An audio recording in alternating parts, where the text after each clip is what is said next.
cuaca sudah kembali cerah. Di Jakarta saja Anda bisa menikmati Jakarta dengan cara berjalan kaki. Kawasan dari Kesenuma diberikan kepada orang-orang yang Anda kasih.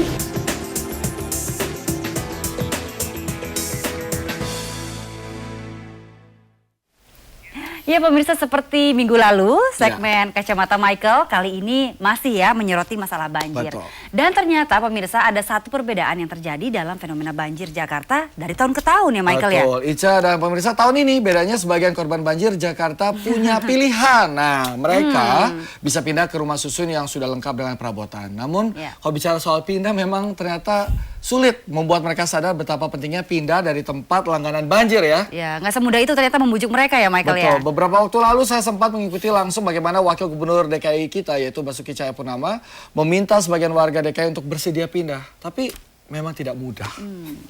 Dan berikut Kacamata Michael.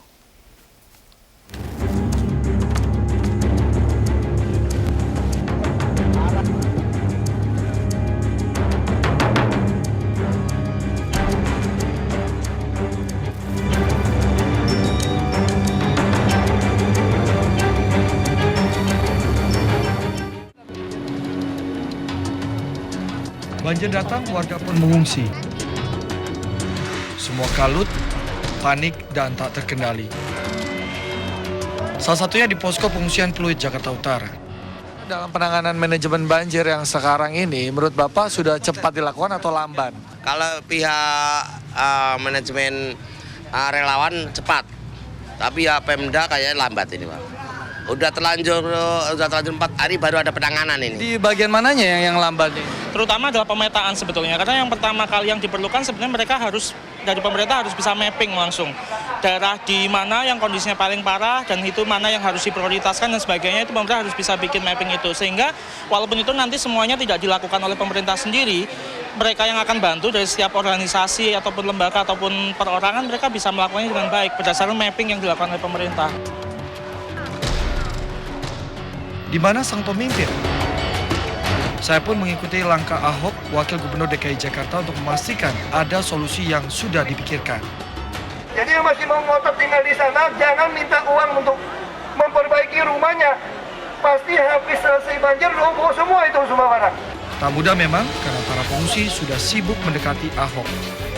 Akhirnya Ahok dan saya sempat berdialog saat bus membawa kami menuju lokasi Rusun Marunda.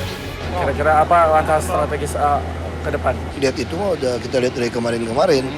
Sekarang kita pikirkan bagaimana mereka itu bisa mendapatkan tempat tinggal permanen yang layak. Itulah kenapa pemerintah membangunkan rumah susun sewa.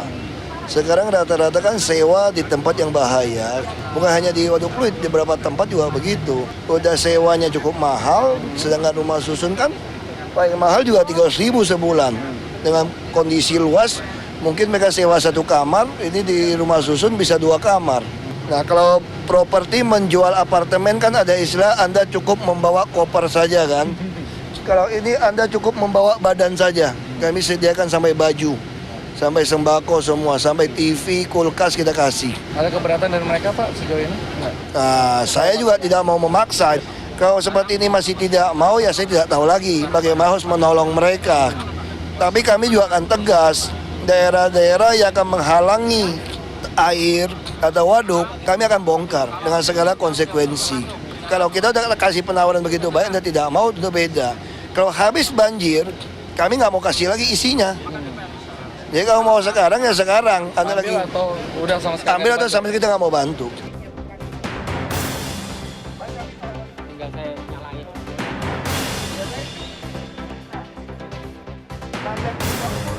Jadi istilahnya orang ada uang sewa, paling 150.000 sampai 400.000. Nanti Bapak bisa lihat, sekarang saja sewa 1 kamar 400.000 sekarang sewa. Ini 2 kamar. Jadi sampai kapan? Sampai kiamat, berapa turunan pun tinggal. Tidak diusir. Tetapi kalau menjual, tetangganya tidak mau melapor kepada kami, 1 lantai kami usir. Kami tidak peduli. Kalau tunggakan gimana katanya Pak? Kalau tunggak kami akan ngecek. Kalau Bapak masih ngerokok, masih isi pulsa, tunggak kami usir. Tapi kalau Bapak karena janda tua, sakit, tidak mampu lagi untuk membiayai dirinya, kami kami akan biayain, kami yang bayarkan. Tapi kami masih sehat, ini taman semua butuh pegawai untuk kerja. Kita bisa minta kerja separuh waktu. Jadi tidak ada alasan. Kalau masih ngerokok, masih macam-macam, pakai handphone, bilang nunggak. Kulkas mungkin lebih kecil sedikit dari ini. Ya, Pak. Meja makan ada. Ranjang seperti ini standar. Jadi spring bed. Tapi tidak ada guling. Oh, tidak ada guling. Guling peluk istri saja. Kita piring standar semua kita kasih. Ya, jadi baju pun kita siapkan karena yang ngungsi ini kan tidak punya baju. Ya, termasuk sembakonya kita siapkan. Sembako juga disiapkan. Kita siapkan. Jadi Pakai AC enggak nih ya? AC tidak. AC enggak ya? Kalau AC buat saya. Kalau ibu memang kami kokonos ya. Tempat tinggal seperti ini menurut Ibu gimana? Bagus Mas, lebih nyaman banget Mas di sini Mas. Lebih kayak apartemen. Jadi senang sebenarnya. Senang banget. Terus keberatan nggak dengan biaya yang harus keluarkan? Biayanya kalau kurang tidak salah 371.000. 300 ya. Pengennya sih 371 itu sama listrik sama air Mas, sudah bersih, jangan bayar-bayar lagi. Tapi kalau kenyataannya 371 tanpa listrik air gimana? Ntar dicoba aja sih. Pengen Mas, tapi usahain biar. Meski sebagian menerima direlokasi, bukan berarti yang lain mengikuti. Rata-rata para pengungsi keberatan karena lokasi Marunda jauh dari tempat mereka bekerja. Padahal, Pemprov juga sudah menyiapkan shuttle bus 2 unit untuk keperluan transportasi. Bukan perkara mudah memang memindahkan manusia, apalagi mengubah cara berpikir yang telah tertanam bertahun-tahun. Namun hujan akan tetap turun, dan banjir masih tetap akan menjadi bagian dari kota Jakarta. Sebagai manusia kita punya pilihan, apakah bertahan di tengah bencana padahal solusi sudah ada, atau belajar dari banjir dan mencoba mensiasati dengan mengubah cara hidup yang selama ini dijalani.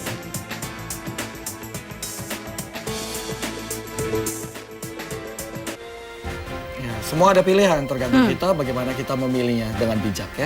Betul, dan memang tidak semudah itu merubah kebiasaan, tinggal di tempat yang biasanya tiba-tiba pindah gitu ya. Ya mungkin pendekatan persuasif pemerintah. Nah, kita tunggu saja. Dan pemirsa, saya juga menemukan banyak warga ternyata yang mengaku membuang sampah ke kali. Dan bahkan ada yang mengaku 10 kali sehari 10 kali? di Kali Krukut. Waduh, bagaimana ceritanya ya? Ikuti Kacamata Michael bagian kedua pemirsa, hanya di Seputar Indonesia Pagi. Cuaca sudah kembali cerah. Di Jakarta saja Anda bisa menikmati Jakarta dengan cara berjalan kaki. Kawasan dari Kesenuma diberikan kepada orang-orang yang Anda kasih.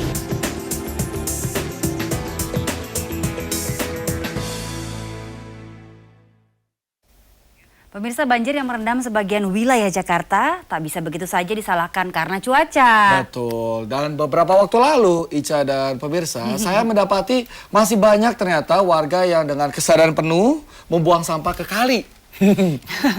Dan kita kembali ikuti Kacamata Michael. Ya.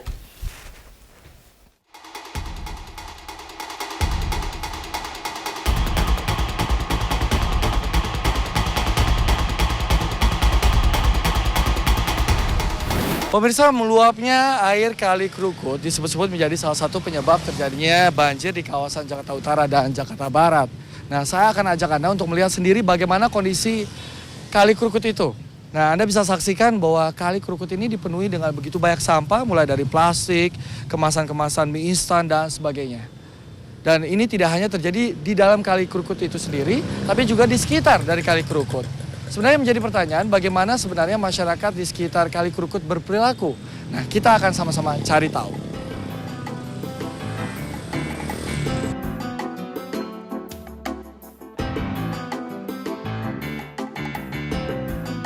Iya, ngeluap kemarin sampai dalam sebetis. Tapi Bu, kalau lihat sampah ini, Ibu sendiri buang sampah di sungai? Di sungai. Habis mau di mana lagi? Kalau ini kan ngalirnya ke kali doang kan, nggak kemana-mana lagi. Berapa banyak Bu biasa sehari? Ya sehari bangsa 10 lah, 10 kali buang sampah. 10 kali buang sampah? Sampai malam lagi kan, habis gimana lagi buangnya. Tapi biasanya kalau buang ke kali, sehari atau seminggu berapa kali, Bu? Ada seminggu sekali. Kalau udah numpuk kan di dalam nggak ada yang angkut, buang kali. Ibu nggak merasa itu nanti bisa menyebabkan mungkin air meluap dan banjir? Ya mungkin juga, habis semua pada ada yang lempar-lempar ke kali kayak gitu. Kalau saya mah dagang sih. Jadi ikutan aja, Bu? Iya, ikutan aja. Kebiasaan buruk warga ini ternyata tak lepas dari kelalaian pihak petugas kebersihan. Setidaknya inilah fakta yang saya temukan di lapangan. Bapak termasuk orang yang suka buang sampah ke kali? Ya kalau saya sih sebetulnya kan jarang buang sampah ke kali. Cuma ini kalau ada sampah di dalam gang itu, tukang sampah itu nggak mau buang, nggak mau ambil gitu. Maksudnya mesti ada uang tipnya aja. Tapi tak semua warga memilih jalan pintas dengan membuang sampah ke kali. Ibu Darti misalnya. Kan pembuangan sampah ada tukang sampah, cuman namanya manusia kan nggak semuanya sama. Bisa ada yang kurang sabar gitu menunggu, jadi dibuang ke sungai gitu. Akibatnya itu banjir.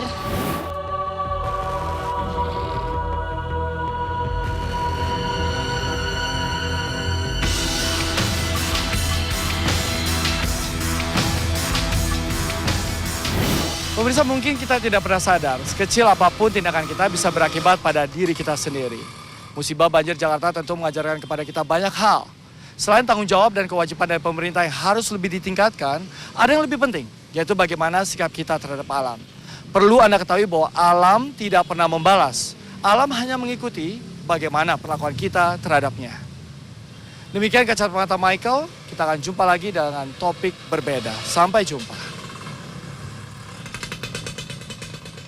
Aduh, gimana tuh? Nah, lihat sendiri kan pengakuan warga 10 kali sehari ya. Terus ada yang lain juga buang sampah ke kali, saya juga ikutan aja. Itu dia, menanggulangi banjir bukan hanya tugas pemerintah, masyarakat juga introspeksi dong. Perlu kedisiplinan diri untuk bisa sadar membuang sampah pada tempatnya, bukan ke kali. Ya iya, harus begitu ya. Kalau musim penghujan sungainya meluap ya wajar aja. Tapi nanti kan pemirsa Kacamata Michael yang akan hadir setiap Jumat ya.